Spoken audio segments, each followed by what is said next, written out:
So I got a message the other day from my friend Jason, who runs Pop Culture Emporium. You might remember the video I did about his 3D printed hinge repairs for the Terrordrome. Well, he also runs a shop called Needless Toys. And he said he had gotten in an amazing collection. And he gave me a rundown of what was in the collection. And I looked at the list and I said, I want to buy this from you. And he said, awesome. And we did the exchange and it is here. And this is a G.I. Joe Holy Grail for me. And I can't wait to see what's inside this box because apparently it came from a legacy collector and this thing has just been sitting pristine for the better part of 35 years, 36? I can't remember. So let's open this up because this is going to take a place of honor in my G.I. Joe collection for many reasons.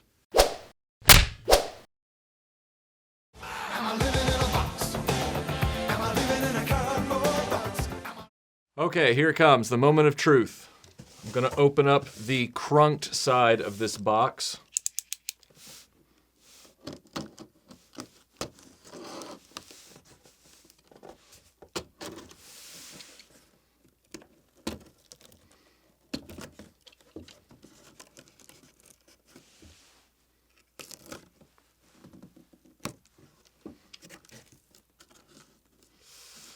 It's pretty.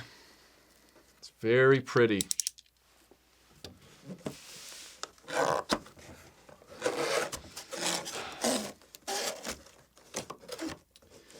Inside this box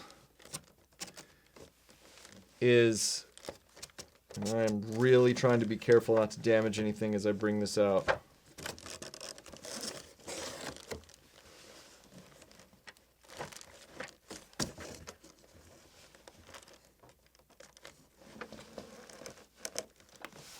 Really hung up in there.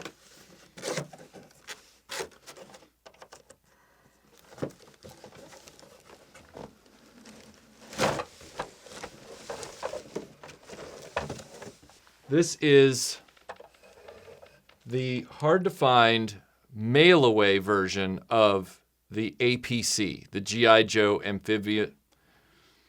Really? Did I just do that? The G.I. Joe Amphibious Personnel Carrier.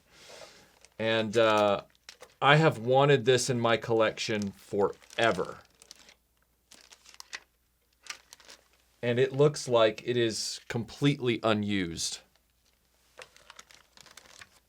The steering wheel is intact. All 3 tabs on the gun. Unused sticker sheet, which I will not be taking the stickers off of. I will get reproduction stickers for this to use instead to keep this pristine. But the all-important thing about the G.I. Joe APC mail-away is that it was all green. Now it looks like because of the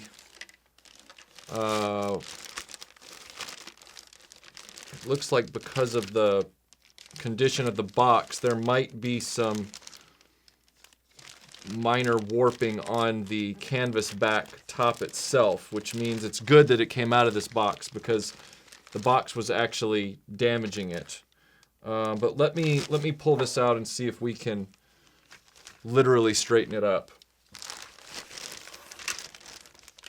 I'll put these bags back in the box afterward.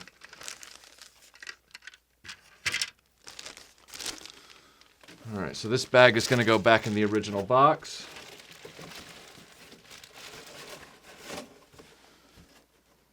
Here is the blueprint and instructions for the APC. Have those right there. Very nice. And it even shows the camouflage backing because this is just the instruction sheet for an original APC. However, this particular version of the APC came with an all-green top. And that, to me, is worth its weight in gold. And I'll explain why in a moment. So first we'll put the steering wheel on here and get the cannon out. And when I asked Jason, what the condition of this was, He did explain to me that this was one that was not, you know, a candidate for, you know, AFA or anything. Not that I would do that, but he indicated that, you know, the outer box had been crushed a little bit, and that did concern me in the sense of, well, I mean, it's crushed all the way along the side, so I thought, it sounds to me like this particular mail-away toy needs to be dealt with, and rightly so, because the pressure that it was putting on the canvas back had actually strained it. It's actually got some damage here that will have to be corrected with the heat gun. But again, that's what happens when you have toys that have just been stored for this long. Now, it could have been something that occurred in shipment. That's possible too. It could have been something that occurred at the factory when they put it in the box. There's no telling. But it looks like it's completely reparable. There's no cracking. There is some stress marking going on here, but that's because it was sitting in the box wrong. And it, over time, warped the back of it. The top looks great. The front cab looks just fine. There's no warping there. We'll put the steering wheel in. All right, steering wheel is in. We'll put these seat belts in. Now, these seat belts have additionally, they're not stress marked in any way, but they have also been bent in the middle. And that's probably from the improper placement of this toy in the box. I have a feeling that this top was supposed to just be clipped right onto the toy as it would be in play, although it was in its own plastic bag. But I have a feeling they jammed it in the box at the factory at Hasbro incorrectly. So now these are doing that typical thing where they've either shrunk over time. So what I will do is I will leave them unclipped on the back. This back clip right here, there's like a post, and then there's this back clip, as I showed in my APC review. This back clip, if you strain it or force it, it can just snap off, and we don't want to do that. So it's best for these old APCs, if you have these seat belts, which are crucial, just use the post at the front and then just leave this back clip unconnected, or vice versa. I tend to use the post because the post rotates a little bit, so it's less likely to get broken because it actually has some pivot movement to it.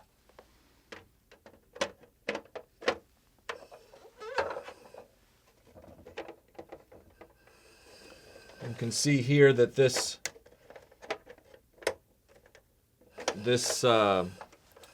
side, this corner right here, this front corner, this is where the warping has occurred.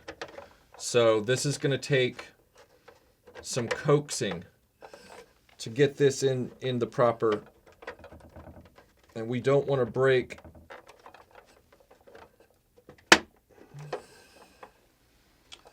All right, great. Now that that is in place correctly, theoretically, I think if I leave this on here long enough, which I will for display, then it will eventually reset.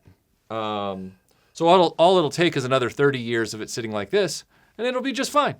I don't want to apply any heat to it because there's nothing broken, cracked, or in danger of breaking or anything like that. I'd rather just leave it to its own devices and let it just sort of hang out on its own, as it were. All right, now this is the tricky part because I don't want to break any of these three tabs here.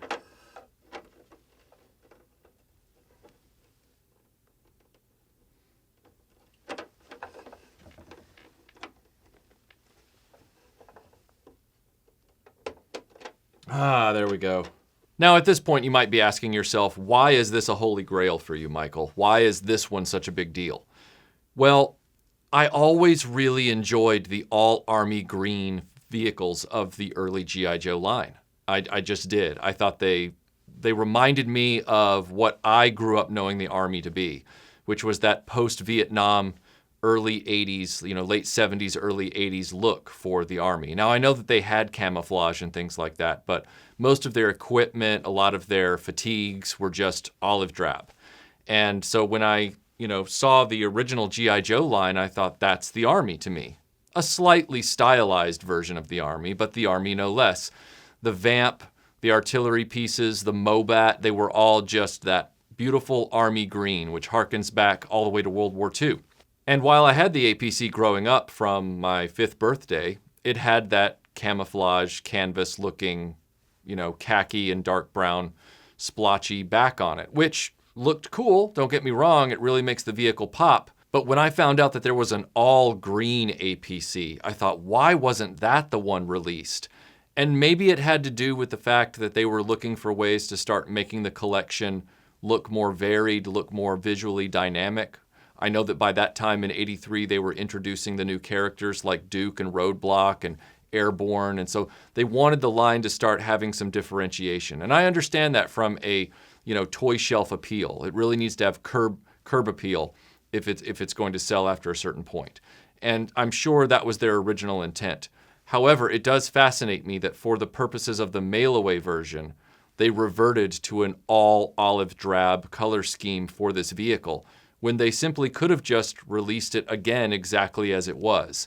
And that does make me wonder if this version was the original design, and then they said, no, let's make the back part of it colorful so that it will pop better. Still military style colors. We haven't gone into the late 80s yet, but we want it to have some curb appeal. And so that's a change they made. I'm assuming, I don't know for sure. The olive drab thing fascinates me to a point that I have hunted down other variations of the other vehicles that were mail away. So most notably the Slugger, because the Slugger came out around this time in a camo scheme, but the mail away was a solid olive drab green color, which appealed to me a lot more than the camo color, because it felt like an extension of the original 1982 vehicle line. They all tend to line up better when they all look that way. Now, I'm not trying to take anything away and say that the APC and the Slugger don't look cool as they are, but the mail-away versions really integrate into the line so much better. It starts to look like a true uniformed special task force, and that's why this APC and that Slugger were such a quest for me. And also, the APC is just wholly underrated. There's something about it that got past our radar as kids, but then when you look back, you realize how much you used that toy versus a lot of the others.